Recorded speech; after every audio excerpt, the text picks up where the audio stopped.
Hello and welcome to the season premiere of the ZTV Sports Report, your home for all things Akron Zips athletics. I'm your host, Max Aracey, joined by our brand new co-host, Zach Leininger, who has also recently taken over as the show's new producer. Zach, glad you could be up here, man. Yeah, I'm glad to be here. I spent last semester on the other side of the desk, and decided to switch things up this semester. So here I am. Here you are. Excited to see you put your Zips knowledge. Yeah, I'm ready. I'm ready. I'm excited. Let's get into it then. Let's do it. Don't go anywhere because the ZTV Sports Report starts now.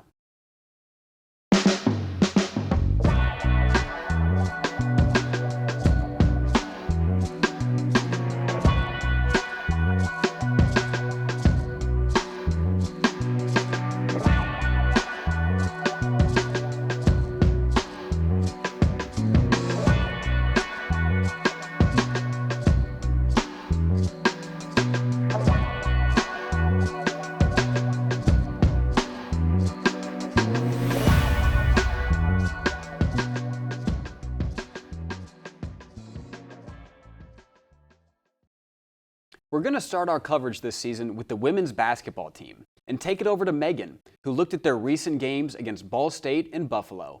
Here's that coverage. Hi everyone, it's Megan with the ZTV Sports Report, and today we will be talking about the women's basketball team. We are covering their past two games today, so let's see how they are doing. In the first game, the Zips went on the road to take on Ball State. The Zips put up a tough fight but fell short, losing 89-66. Ball State got off to a hot start, scoring 25 points in the first quarter and never looked back. During the game, Madeline Bischoff scored a game high of 20 points, being one of 5 Ball State players to score in double digits. Lastly, the Cardinals connected on 52% of their threes and showed why they have the best record in the MAC. Looking at the Zips, Reagan Bass led the way with 13 points along with 4 rebounds. In addition, Rachel Martindale contributed 12 points and 3 steals, while Faith Stinson added 12 of her own as well as a team high of 5 rebounds. Rounding out the Zips performance, the team connected on 9 3-pointers, their second highest this season and most in a conference game. In their most recent game, the Zips were back at home to take on Buffalo. Looking to avenge their previous loss, they played hard and won 69-47. After a slow start to the game, the Zips got things rolling. Reagan Bass led the team with 20 points while also getting 9 rebounds. In addition, Dominique Camp scored 15 points and led the team with 3 steals, while Molly Neitzel had a good all-around effort, getting 14 points, 9 rebounds, and 3 assists. Furthermore, Lane Farrell struggled on offense but made up for it with 8 rebounds and 6 assists. Looking at the team as a whole, they scored 44% of their 3-pointers, with Reagan scoring 75% of the ones she attempted. Looking at Buffalo, Haiti Ogden scored 15 points off of 5 3-pointers to go along with 4 rebounds. Jasmine Young also had a good game, scoring 12 points and tacking on 3 rebounds. Rounding out Buffalo's performance, Zakiya Winfield provided 11 points and 10 rebounds. Moving forward, the Zips are looking to carry this momentum through the rest of the season on their way to a MAC championship title. This has been Megan with the ZTV Sports Report. Go Zips! Thank you, Megan. Zach, that Ball State game, it's a depressing sight to see. Granted, they are one of the better teams in the MAC, but if you're Akron and you want to be perceived as one of the best teams in the MAC as well, you cannot pull up there and lose by over 20. I don't think they had a score over 13, and it was a forgettable game all the way around. There's nothing else to say about it. But moving forward, they did kind of bounce back how they needed to. Big win against Buffalo. Buffalo is not the best MAC team, but Akron didn't play down to their level. They maybe did at the beginning of the game, but they got it going, and the final score really shows what we want to see. What would you say? What did you really notice with this Buffalo game here? Just in that Buffalo game, it seems that since we got off to a little slow start there, 9-8 at the end of the first quarter, it wasn't really the start we were looking for. But I think some of that carried over from the Ball State game. I just think it was a little, they got beat up bad in that game, and it's hard sometimes to break out of those bad mindsets. It really is, and it's upsetting now to look at the Zips against top MAC opponents because they got that Ball State game, obviously. They lost to Toledo, and then they had they had the sell of the century against Bowling Green, man. Yeah. They were up that entire game. They were blowing them out for periods, and they just couldn't maintain it. They couldn't keep it up. That was a tough finish. Looking back, thinking on that game, And that's the type of loss too, where it makes it more in the future. It's such a downer, a close loss like that. Like I said, especially thinking back on that, I think that Bowling Green game ended the fourth quarter. It was like 18-5 in that last quarter they got. Yeah. It's something you don't want to see. Yeah, and then if you struggle to bounce back from those games, like the best way to follow up Bowling Green is with a complete team game, win, really just bring the fire and the energy. And I don't think we've quite seen that. Yeah. But I gotta say, man, I think this team is really, really good when they put their pieces together. Talking about those pieces, gotta start with the conversation with Reagan Bass. She's a sophomore forward, and she's just phenomenal. She was really good last year as a freshman and has just kind of continued that natural progression towards superstar. But she's so physical. She just gets all the rebounds. She just bodies her way to the rim all the time. She's definitely taken on that star role. Pretty much is the key player on that team, and she's always physical around the rim. She's diving, getting every loose ball she can, and always setting her teammates up in good positions. Keeps her eyes up. And I feel like even when she's not playing that great, because you're gonna have off nights, I feel like her stats are always still nasty. Yeah. I'll be like, oh, Reagan didn't play that good. Oh, she had 20 and 10. Yeah, she played all right. She's got the size, she's able to contest shots, and when she's not playing good on offense, she's grabbing rebounds and pushing the ball down the floor. And she's working more, starting to work the jump shots into her game more too. Yeah. I think she hit 2 threes against Buffalo. No, I believe it was 3 actually. Did she hit 3? 3 for 4, I think. That's what you want to see for sure for somebody. And it's hard for his other teams when she's not a typical 3-point shooter, but when those are falling. Because when you add that to your bag, it just makes it so much harder for the defense. Like I said, when those are falling, it makes it even harder. So. But just looking at some of the other players real quick, we got Lane Farrell, who I personally believe can be on the same level as Reagan. I don't think she's quite been playing that lately. She got off really hot at the beginning of the season and has kind of cooled down a little bit, averaging about 10, 6, and 4, which is still really solid. But I know what Lane Farrell is capable of, and I must say I would like to see a bit more from her, because I know she can do it, because I know how good she is, and I know she can be the second superstar of this team, and I really hope she kind of fills that. Yeah, I just think she's run into a couple games here where she's gotten to some shooting slumps, and it's we've said before, it's hard when the shots don't start falling. It's like once you threw a few up there, and once they don't go, they come off the rim. It makes it confidence. Yeah, it messes you up in the head, and it's hard to regain focus from there. But she does a good job of she's always finding her way under the rim, grabbing some loose balls, and she does a great job of pushing the ball down the floor, and she facilitates the ball really well. She does. Especially as a forward. You feel very comfortable with the ball in her hands at any time. But before we move on, Zach, just touching on a few other players.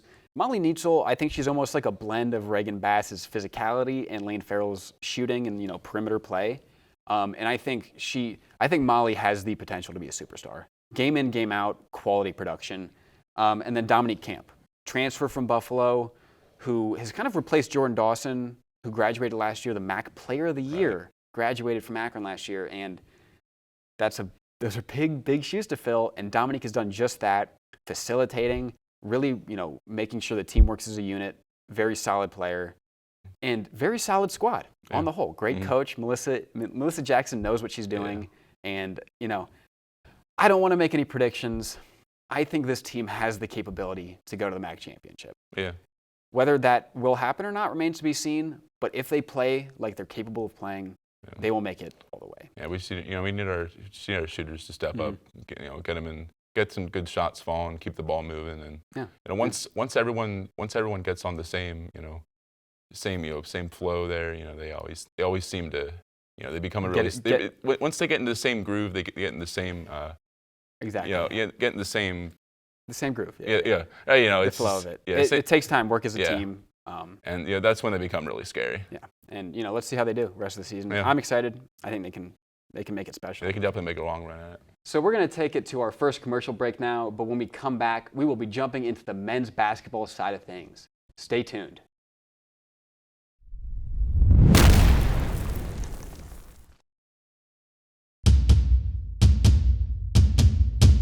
You're watching ZTV. Akron After Hours this season, we're doing things a little differently.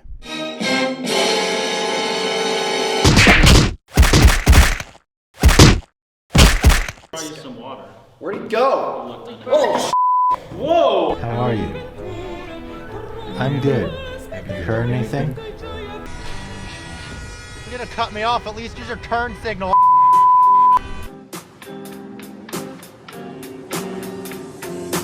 My mother was always very familiar with her neighborhood, but one day she stopped at the stop sign for much longer than usual. And she didn't know whether she should go forward or turn, and she wasn't even really sure where she was at. It was very unsettling for her. I felt so much better after my son told me, "Mom, I don't want you to worry or be afraid. I'll be there for you and we'll figure it out."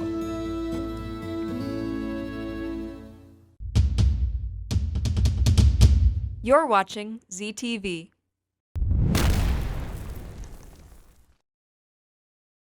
Welcome back.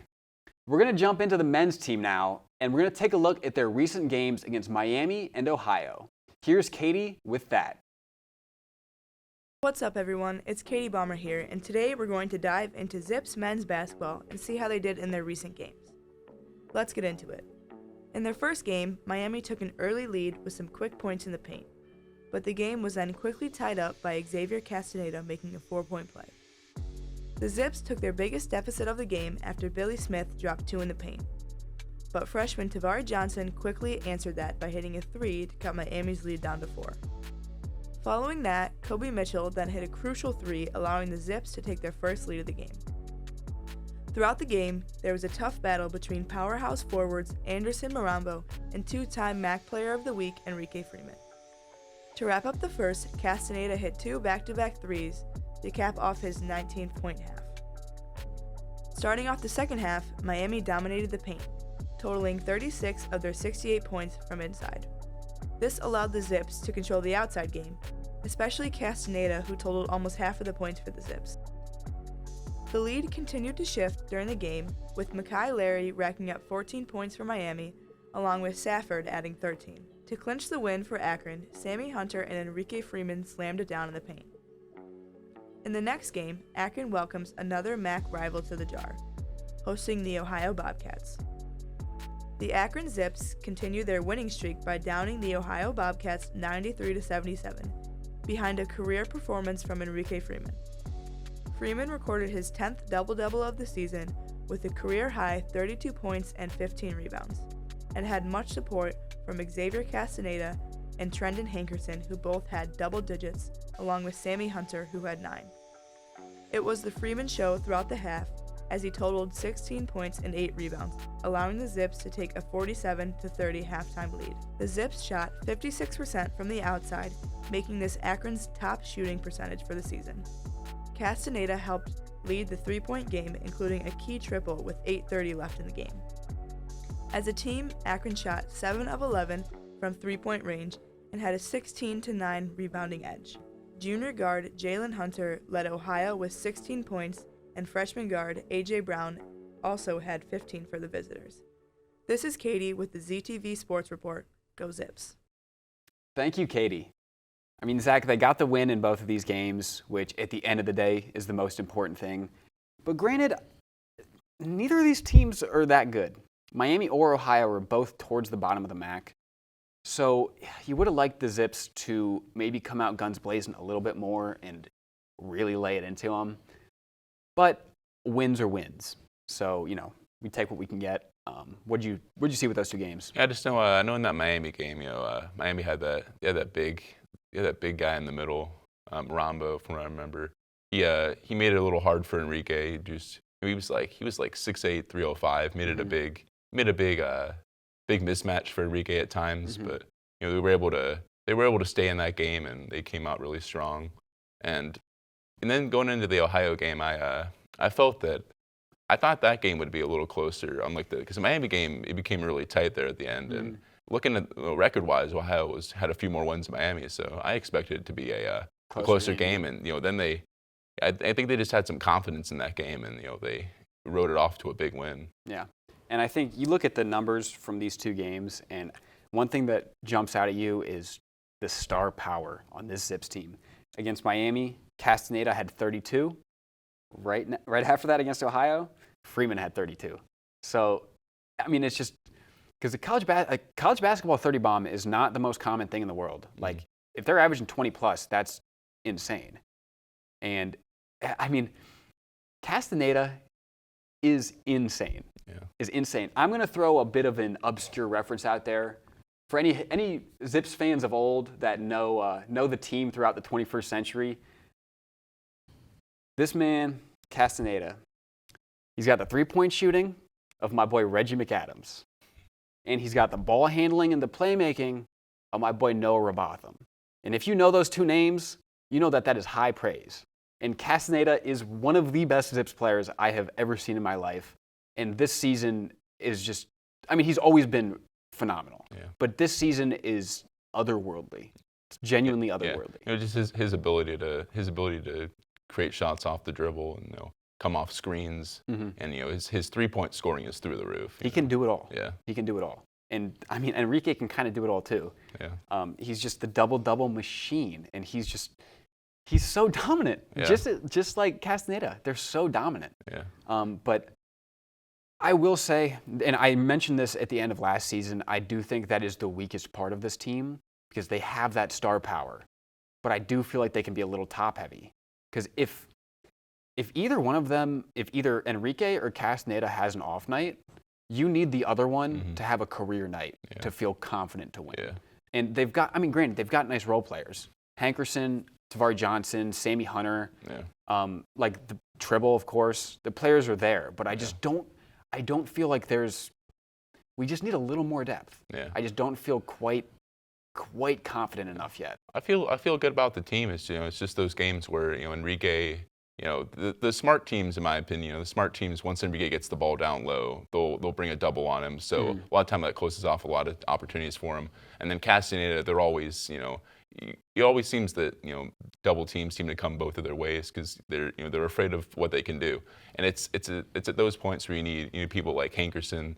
You know, I know he had a few games where he was a little off on his 3-point, but once he's able to hit, and you know that always seems to spark the team to me. For sure, gives them confidence. And I mean, just looking at this team on the whole, granted, I was just pointing out flaws that I thought they had within their team, but you look at this schedule, dude. They have not lost since January 6th, and unfortunately, that was a loss to Ball State, one of the upper tier MAC teams. But I mean, you know, I take that back because if you're going to lose to a MAC team, you would rather it be one of the better ones, right? Right. But looking at the MAC a bit on the whole, I think it's kind of an interesting dynamic. It's pretty cut and dry. You're either in it or you're not. Right. The teams that are in it, Akron, Kent, Ball State, and Toledo, I believe. I might be forgetting one team, but those four seem like the main areas of competition. Ohio's got a down year. It's an off year. Buffalo's got an off year. So, you know, we need to seize that opportunity. Yeah. And they got a good opportunity coming up matchup against Kent. Yeah. Comes back home. It's gonna be a packed stadium. Wagon wheel. It's gonna be shaking. You know, the environment at the MAC championship last March when the Zips just destroyed Kent. I want to see that exact same thing. Yeah. And I think we might. I think we might. You know, Kent beat us at home last season. Zips need to get it back. They need to get the revenge on them. Right. But, you know, from there, I think we're going to move into our second commercial break before wrapping up our show with some coverage on the track and field team. Stay tuned.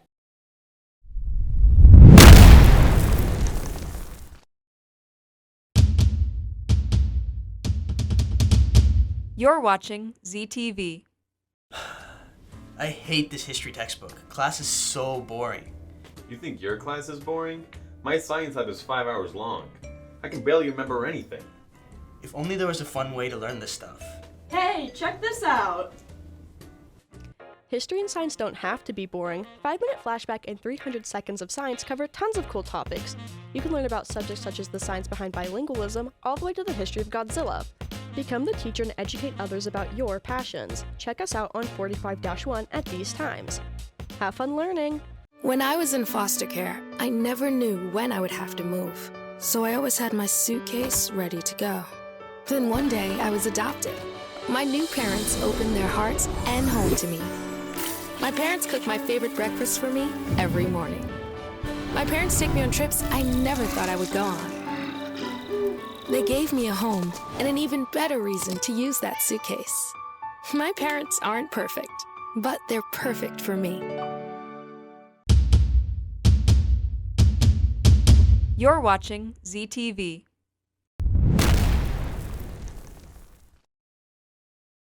Welcome back. The Zips track and field teams recently squared off against their arch rivals, Kent State. Let's take it over to Alex and see how they did. Hello, this is Alex Pisa with the University of Akron's ZTV Sports Report. Today, I will be analyzing the dual meet between your Akron Zips and the Kent State Golden Flashes.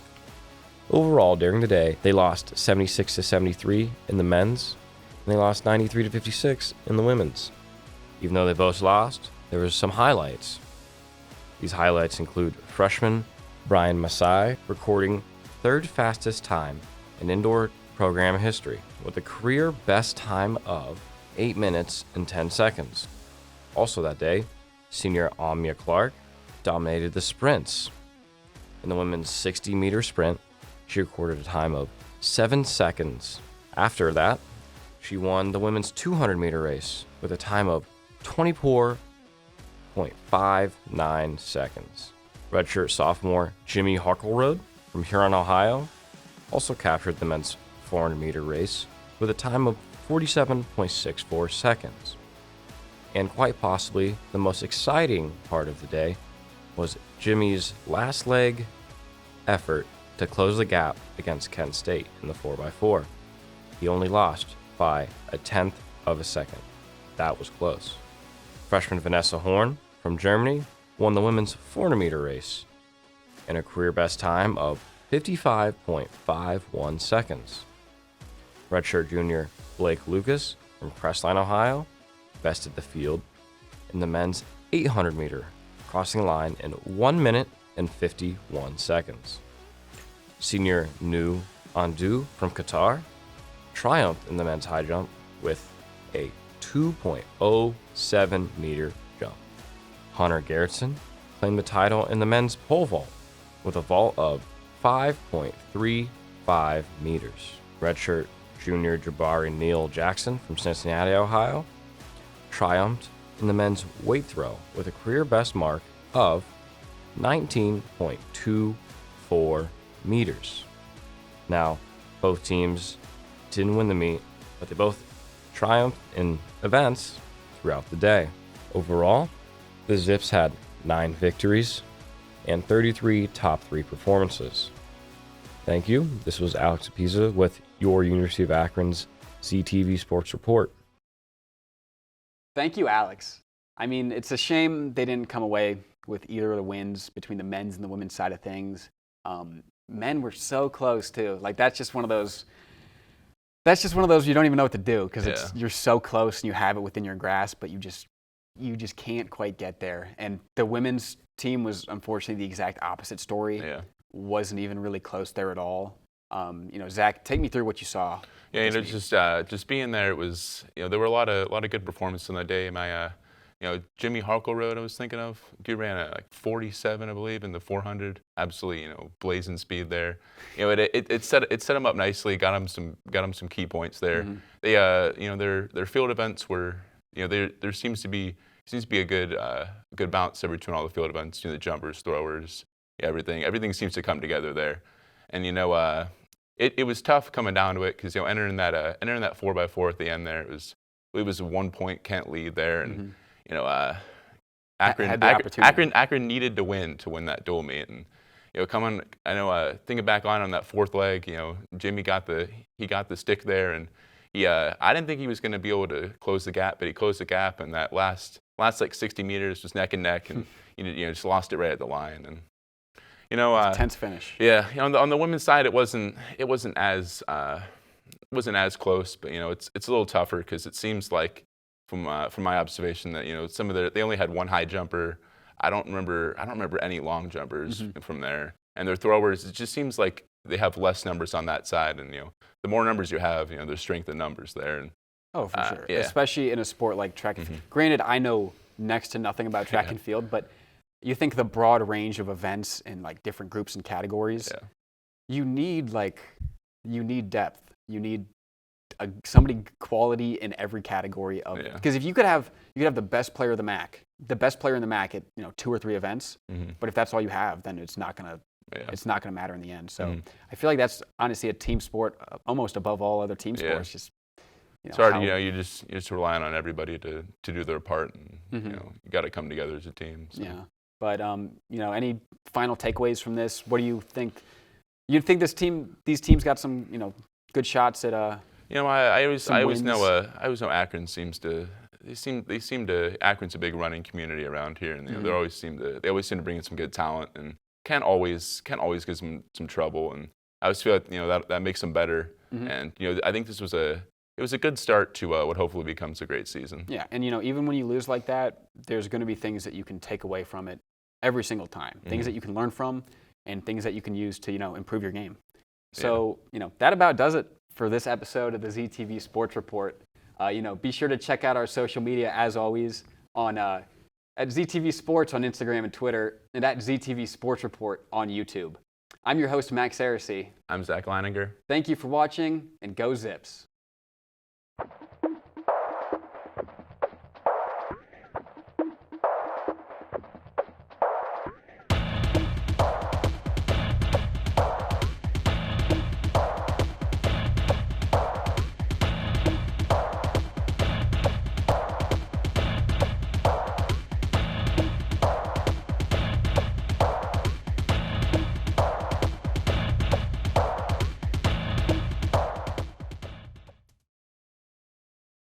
This program was produced by ZTV at the University of Akron. Do you want to gain experience in video production, professional social media, or working with real clients? Visit the UA School of Communications online or follow us on social media to learn more.